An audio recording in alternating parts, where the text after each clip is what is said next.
Hello and welcome back to the Haven Homestead Podcast, where we learn and grow together on our way to living more sustainable lives.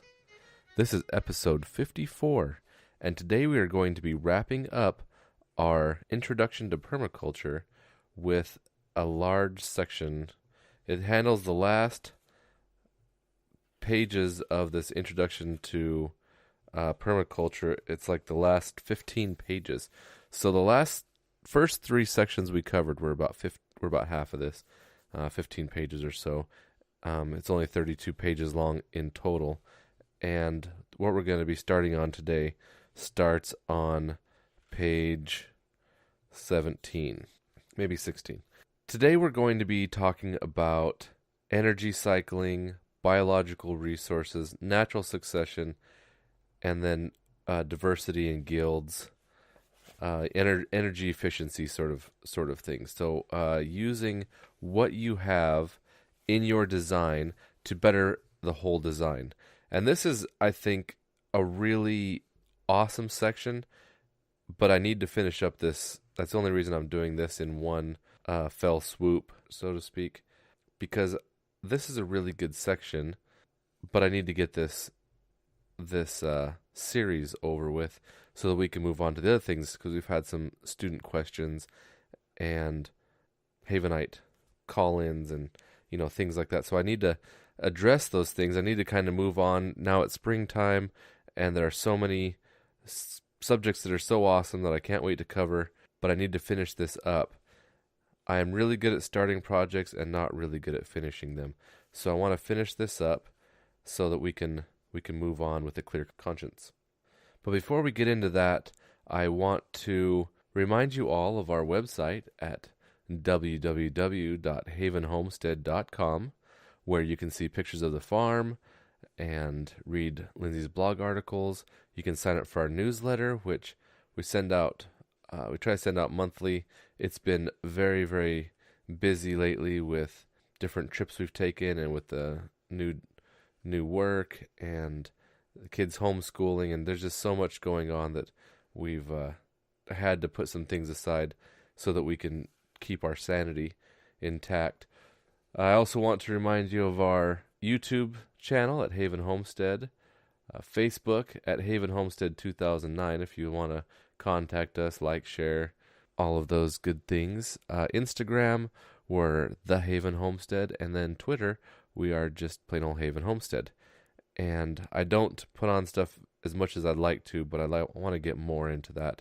It's just remembering to do it is the hard part. Not that cool things don't happen, it's just that I forget to take my cell phone out, take a picture of it, and then put that onto the social media, because it's just, maybe I'm just so in awe of whatever's happening or enjoying whatever's happening that I forget that it would be nice to share that with other people. So I'm going to try to do better on that and give you more output from us. I also like to remind you that if you'd like to become a patron of the show, then you head on over to Patreon, Patreon, patreon.com/Haven Homestead, and there you can support us very inexpensively, but the support you give for the work that we're doing here, I feel is that the work here is so much more important than a few dollars a month, because if someone can change their life for the better, then what's the price on that? I was talking to someone about leaving a legacy in your life, and they mentioned something about going leaving with money or whatever, and and I was just kind of, I guess, feeling philosophical, but I said, I really think that if you can make the difference in one person's life or one family's life, then your life has not been wasted. You've had a good life. And I told them about how my grandpa, he was kind of being a knucklehead after he got out of the Army, and there were some friends that came by and were some good influences and kind of helped him turn his life around. And because of that, he's had kids that have all done good things, and all are trying to be good people. Where if you would have done the other way, who knows what choices people would have made if he'd continued to be a knucklehead. And showing that kind of example to his kids, he showed a good example, and because of that, many, many, many lives were changed. And I say it all because of those two guys that had befriended him and helped him turn his life around. And so with this same sort of ideas here with the permaculture is, if you can make an impact on just one person's life, that they're going to go out and they're going to try planting something, even if it's something small, and they start to like it, and maybe they teach one person or two people, and it just ripples out and becomes an amazing movement. Anyway, it's already an amazing movement, but that it can become so much more. And if our show can do that for just to one person, I mean, we have a few hundred steady listeners. If we can just impact someone's life, I think that this is without priceless even. So we're going to get right into the subject here. And first section, we're 1.6, and this is on page 16 of the Introduction to Permaculture by Bill Mollison. And this is kind of the workbook here. It talks about using biological resources. So it is key to know what energies you have in your design and to put them to wise use, because if not, then these things will just go by the wayside. So he says in the very first section, we use biological resources, plants and animals, wherever possible to save energy and to do the work of the farm. Plants and animals are used to provide fuel, fertilizer, tillage, insect control, weed control, nutrient recycling, habitat enhancement, soil aeration, fire control, erosion control, and so on. Really, and so on. There are so many things that plants and animals can do. So some of the things that you can put your animals to work, for instance, is by chicken tractors or animal tractors. Chickens or pigs or any animal that you want to, and you can run a few iterations through. So say if you want to make a mobile pen and put goats in there. The goats will eat down all of the brush, and they'll eat the brush first before they really eat much of the grass. Then you can go in, depending on how big the pen is, and you can cycle some sheep over the top of that, who they like to eat the grass and not so much of the brush. Then you can put in pigs, which will dig up the roots from all of the plants and eat the roots and till it up. And then you can run chickens through in the very end, and they will pick through and spread all of the manure that's around. Plus, they will scratch up any the bugs that are left, find weed seeds, and kind of actually flatten the soil a little bit more than than the pigs would have left it. So once that's all taken care of, then your area should be ready to plant, because it's already been cleared and tilled by animals. And all those animals, every time that they're in there clearing and tilling, they're eating and laying eggs or getting fat or whatever that animal does, ready to provide yet another service. With using the animals, you can also use the plants. You can use some of your really smelly plants like dill and marigolds and mints, and we talked about companion planting. You can use those to help keep away pests and to keep away and to invite other bugs that like to eat the pests in, by using them as good companion planting. So you're using the plants to help the plants you want to keep. You're using the plants, and really you can put them by the door to keep away mosquitoes, or you can use them in just so many ways. There's lots and lots of books on that. It just takes a little bit of research, and you can find lots of things to do. You can use both of these things, both the animals and the plants, to make fertilizer, whether it's green manure you chop and drop, or whether it's actual real manure that the animals are leaving behind. But you can always find something that the animals and plants can do to benefit your design as a whole, your homestead. Comfrey is one that's really nice that I like to use here, and I did a video on propagating comfrey.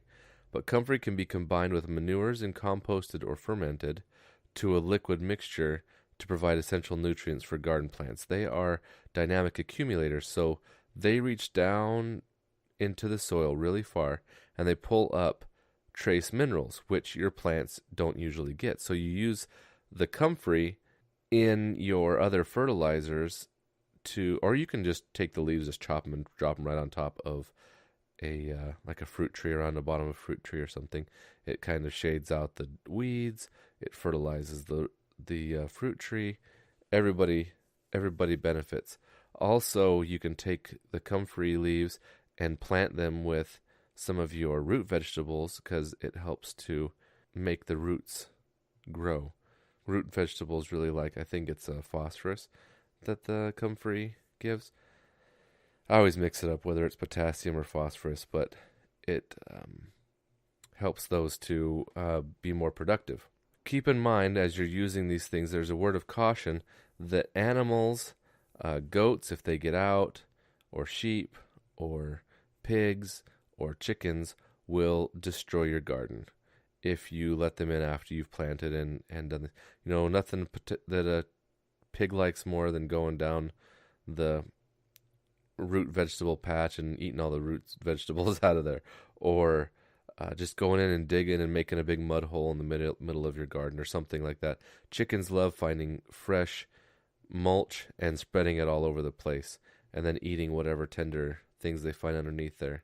Just a word of caution, if you're going to use animals or you're going to use plants, some plants you might use might be really vigorous growers and take over your garden. So just a word of caution to know what you're using and use it wisely. Now, the next section is called energy cycling. And energy cycling is more about using the energies that so your homestead or your site will produce, energy, quote energy, which is any sort of product. So if work is going into it, then energy is putting into something, and then whatever the product that comes out, it's important to reuse that on site. So, for instance, if sun's shining down on the grass is growing, you can chop the grass and give that to your rabbits. I'm just thinking because that's what I do. So the rabbits can eat that grass and turn that energy into rabbit manure. Rabbit manure then I use to fertilize the garden. Then the garden grows and I eat the vegetables, and then I can go out and cut the grass again. We're kind of like, it's a cycle, but all of the energy stayed here on the property. And the more energy that you don't have to bring in, i.e. fossil fuels or outside things, not counting like sunlight and rain and things like that, but anything you have to bring in, you're using energy to bring in, you are making the whole design more expensive because you're paying for those things. The more things you can use on site, the better, is what I'm getting at. Now, if you can store the energy, so using it and storing it are, I guess above all, recognizing it and then using it, and what you don't have or what you have too much of, you can store it to be used later, is really the essence of this energy cycling idea. So here's a cycle, for instance. Kitchen wastes are recycled to compost. Animal manures are directed to biogas production or to the soil. Household gray water flows to the garden. Green manures are turned into the earth. Leaves are raked up around tree as mulch. Or even on a bigger scale, sewage is treated to produce fertilizer to be used on farmland in the district. Good design uses incoming natural energies with those generated on site to ensure a complete energy cycle. And that's right in the middle of the page on page 19. I really think that this is, this whole section here, these last few pages are really kind of like ones you need to sit back and think about. And some of these other things, you're making swales and you're doing a physical work, but this is really brain work on how can you make this so efficient. It takes a lot of thinking before you really get to the acting. So when you're making your design, try to make it so, maybe as you bring in a source from outside, say hay for animals, then you can continue through, in the same, you don't have to go back on the same path. Make it so that it flows, that your energy, so that your work flows, that you don't have to go out to a place and then walk back the same path that you just went out to. Maybe if you can do something on the way there, and then when you get there, it kind of comes around, hits something else, and then you end up back where you're at. So you can do 4 things in one revolution. I think that is wise energy use. And when I feed the animals, it's kind of a wiggly path, but I try to make it in one round, because then you use less energy, so you can hopefully use that energy on doing something else later to make your homestead better. So the next section is about small-scale intensive systems. Small-scale intensive system means that much of the land can be used efficiently and thoroughly, and the site is under control. On a small site, this is no problem. However, on larger sites, it is easy to make the mistake of spreading out too quickly with extensive gardens, orchards, woodlot, and chicken runs. This is a waste of time, energy, and water. If you want to know how to control your site, start at your doorstep. If you see a farm where the doorstep leads to weeds, then the weeds will go to the boundary. The land area is too big in terms of available time, labor, money, or interest. I saw a video on, if you go find Jeff Lawton. Jeff is a Geoff, I believe, Jeff Lawton. Search him, and he has the Permaculture Research Institute of Australia, and there was a video that he shared on there about this guy in Australia, I want to say, that harvests. He has this little backyard, like, I don't know, 20 by 60 or maybe even smaller. Little backyard, and he produces hundreds of pounds of fruit and vegetables out of this little tiny garden, because it is an intense small-scale garden. And I was thinking, man, that would be so cool. And just imagine, I mean, a lot of people have small backyards, but they think, well, it's too small to have a garden in. Nay, it is not. It is not too small. One good thing you can do is you can stack the plants. So, and not always you have to stack the plants on the ground, but you can also think of it in vertical. So you're going to have the canopy layer over the top, then you're going to have an understory, just like a food forest. You'll have the canopy on top, which will be the tall trees. Then next you'll have a understory, and then you can have some vines growing all over everything. That's 3 of the 7. Then you'll have a bush layer, and then you'll have the herbaceous layer, which is herbs and soft things. Then you're gonna have your ground cover like strawberries, and then below the surface you'll have your root crops. There are 7 layers to that canopy. For those of you taking notes, canopy, understory, bushes, herbaceous, ground cover, roots, and vines.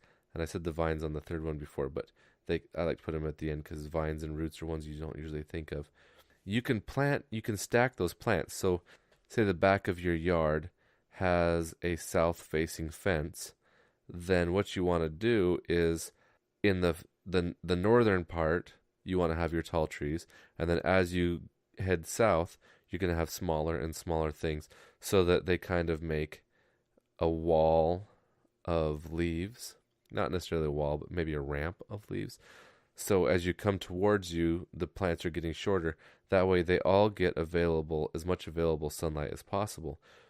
That way you can get more things in to your yard or to your space than you would otherwise if you just planted them willy-nilly, because then one will be shading out another, one will be growing over another, dropping leaves on, there's just so many problems. So every ecosystem, so he reads here in plant stacking, in every ecosystem, different plant species occur at varying heights above the ground, and root structures at different depths. Plants grow in response to available light, so that in a forest, the mature trees form the uppermost canopy layer with a lower tree stratum of smaller trees using some of the remaining light. The shrub layer, adapted to the lower light levels, grows beneath it. If there's any more available light, a herb layer forms as the lowest strata. So you can plant things all the way out and then into the ground as well. And if you want to look up paint, just look up food forest on YouTube, and there's lots of food forest stuff. I like a lot of things that Jeff Lawton shows because he knows what he's talking about, and so he really has some really good videos with relevant information. Now, if you live in a cool climate, you'll want to make this food forest kind of open so that air and pollinators can get in there. That's a very important thing, especially where I live. If you're not open a little bit, then your fruit might not ripen because it doesn't have the heat or the air to ripen. Now, we talked about height stacking or spatial stacking. There's also time stacking. Now, Masanobu Fukuoka, who wrote One Straw Revolution, was really good at stacking time as well as space. So what he would do is he would plant a barley field, and then when it was almost ready to harvest, not quite ready to harvest, he would seed his rice. And then by the time that the barley was ready to harvest, the rice was already 4 or 5 inches tall. And then you could go and harvest because they harvested by hand, harvest all of the barley, and the rice wouldn't really be damaged. And then the rice will grow up, and when the rice is about ready to be harvested, he would seed the barley, and he could get several crops out of one field, and more than the other people around him, because he kind of stacked it time-wise a little bit better than the other people. They would just get one crop, go in there, disc it, and harrow it, and all the different work the soil, and then wait till the next season. And he was able to get two crops or 3, I can't remember which, out of the same amount of land. The next section we're going to talk accelerating succession and evolution. So if you just let like if you went in with a bulldozer and you dozed all the trees and brush and everything down, then the forest would eventually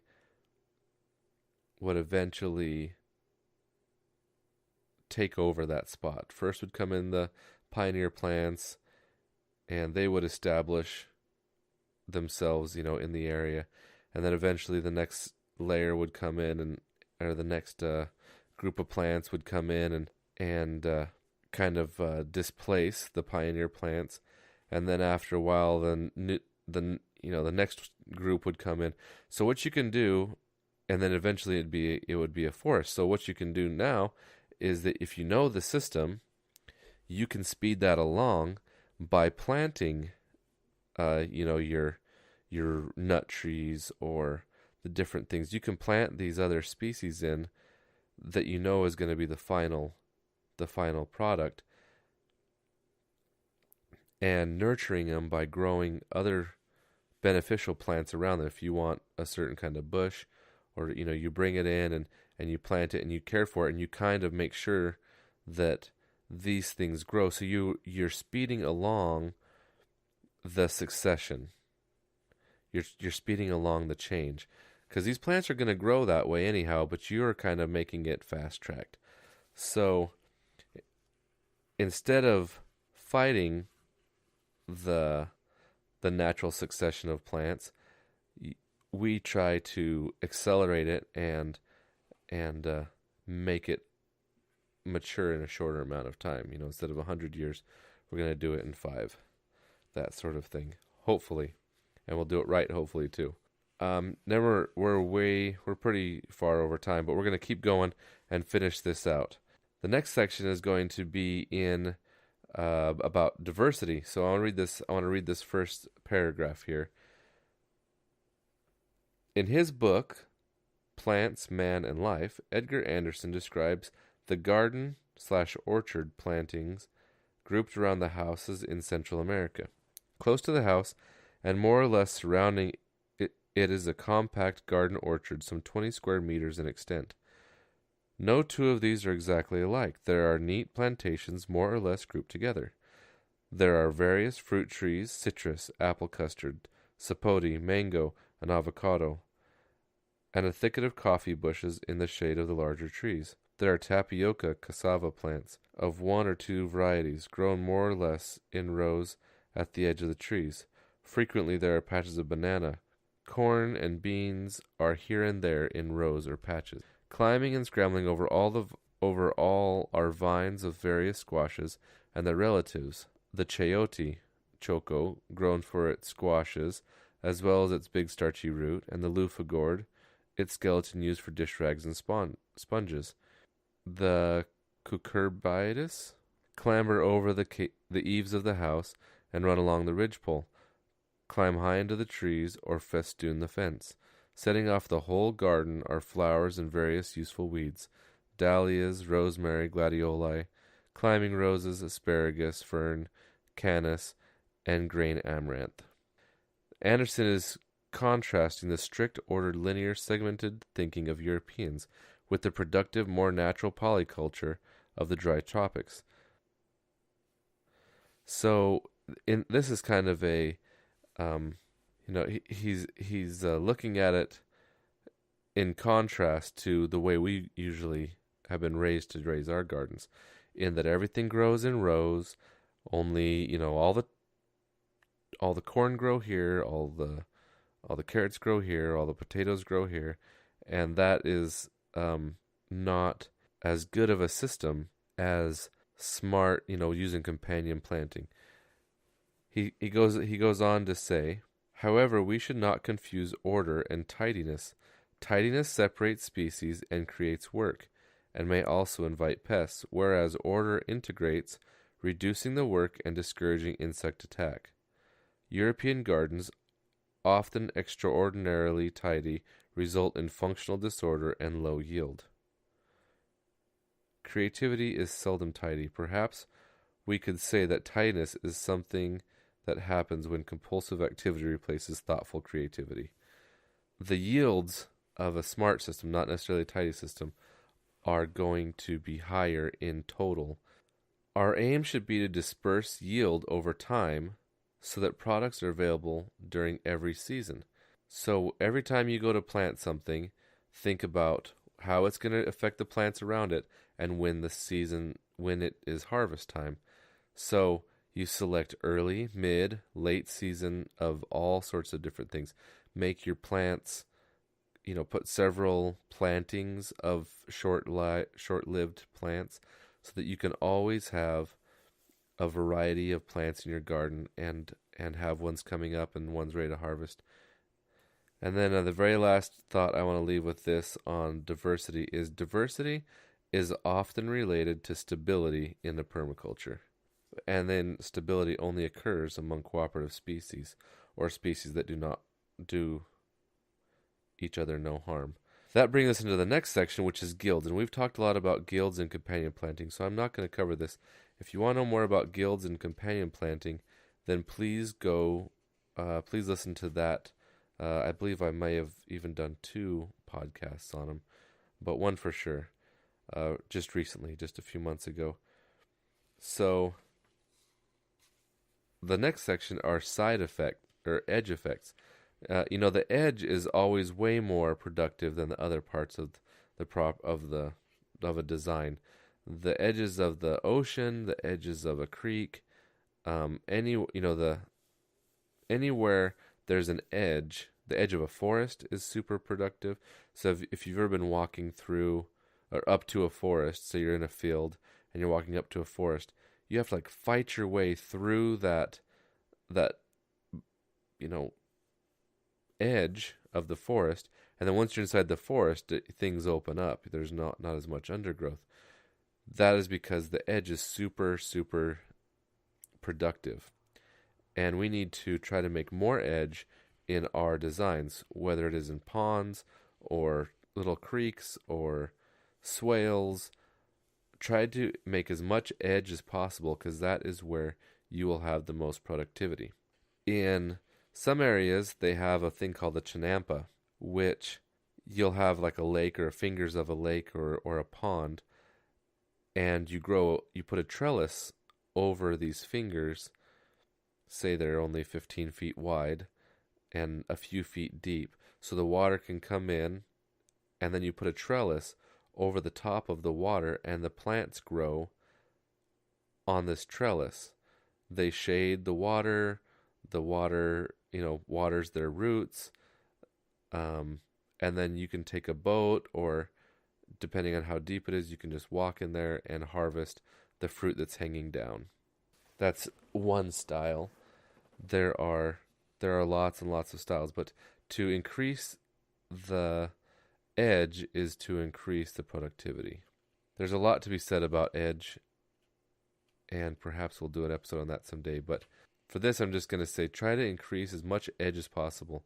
The edges of the garden, they don't have to necessarily be straight, because that has the smallest surface area as possible to have straight edges.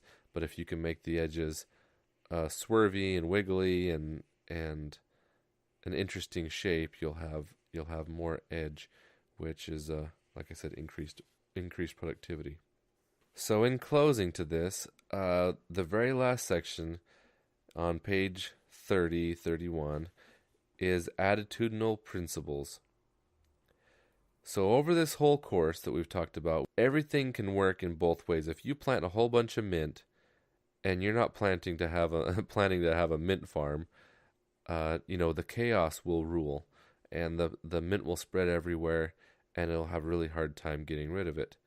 So just always remember, something that might be nice can be bad too. Every resource is either an advantage or disadvantage depending on the use made of it.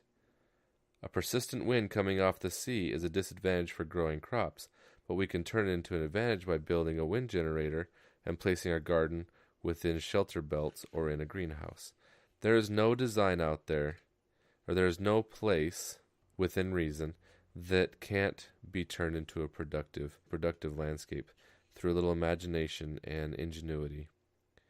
So I just want to leave this with you, that permaculture, once again, is an amazing, a really amazing design science, and I suggest you go out and get the Introduction to Permaculture by Bill Mollison. It's just a really small book. Let's see how many pages it is. 200 maybe? Yeah, even including the appendix and stuff at the back is 208 pages. So it's really pretty small, but there's so much information in there to where I think that if you would get this book and read through it or just used it as a guide, I think that you would be well on your way to knowing all you needed to know about living a sustainable, or having a sustainable farm and permaculture in general. So I hope that this has been a use to you, and that I didn't ramble on too long or be too monotone. Sometimes I feel like I'm getting a little too monotone. And stay tuned for our next show. We're going to start getting into answering some of these questions, and we've got lots of topics to cover. So this has been another episode of the Haven Homestead Podcast, where we learn and grow together on our way to living more sustainable lives. Thanks for listening.